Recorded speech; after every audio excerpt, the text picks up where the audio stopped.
In this lesson, we're going to cover availability.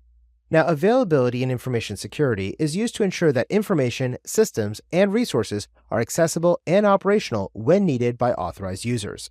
In simpler terms, availability is all about making sure that services, systems, and data are always available when they're supposed to be. Let's pretend for a moment that you have an important online meeting scheduled for 10 a.m. tomorrow, but just minutes before that, your internet connection goes down. This would be super frustrating for you, and now you're not going to be able to attend the meeting, right? Well, this situation emphasizes the importance of availability in our increasingly connected world. Just as you'd want your internet to always be up and running, especially during critical times, in that same vein, businesses need their systems and services to be available around the clock to meet their customer demands and to maintain their brand's reputation. When you're considering which system or service provider to use, you're often going to hear them refer to their availability status by a number of nines that they can provide.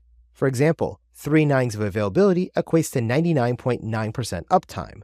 This means that in a standard calendar year with 365 days, we have 8,760 hours available. So, a system with 99.9% uptime can be down for a maximum of 8.76 hours. If that's too much downtime for you, though, you can actually go and find a provider who has more nines of availability.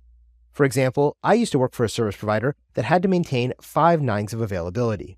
Now, 5 nines is considered to be the gold standard, and this means we have to achieve a system uptime of 99.999%. Now, if you translate this into minutes or hours, this actually means that our system has to guarantee that we are going to have a downtime of no more than 5.26 minutes in any given calendar year. Achieving this gold standard of availability ensures that services and applications are virtually always going to be accessible to our users, and it minimizes disruptions and potential revenue loss events.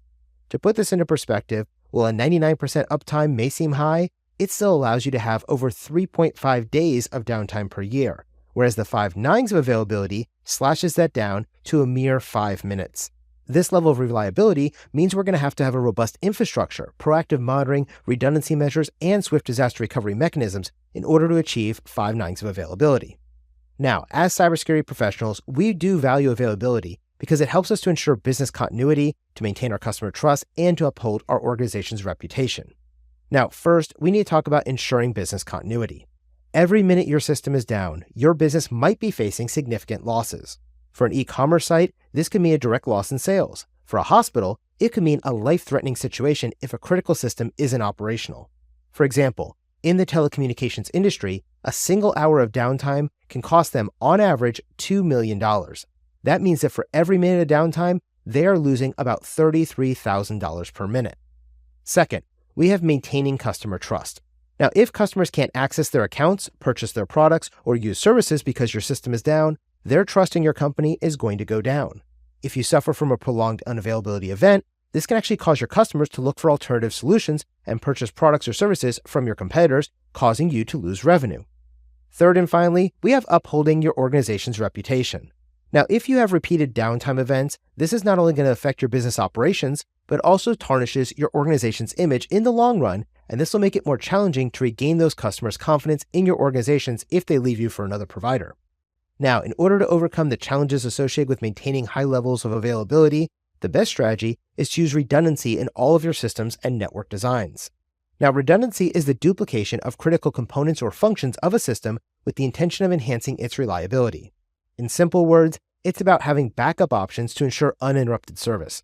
If one of your systems fails, the backup should take over, ensuring constant availability. Think of it as having a spare tire in your car. If one tire gets punctured, you're able to go out and immediately replace it with your spare and continue your journey without a significant delay. For example, I used to live on the island of Puerto Rico, and down there we often face hurricanes and other natural disasters that could affect our business operations. Now, to overcome the threat of losing internet at my office, I actually had 3 different internet connections. One was from a dedicated microwave wireless service provider, one was a connection from my local cable company, and one was provided by a cellular modem.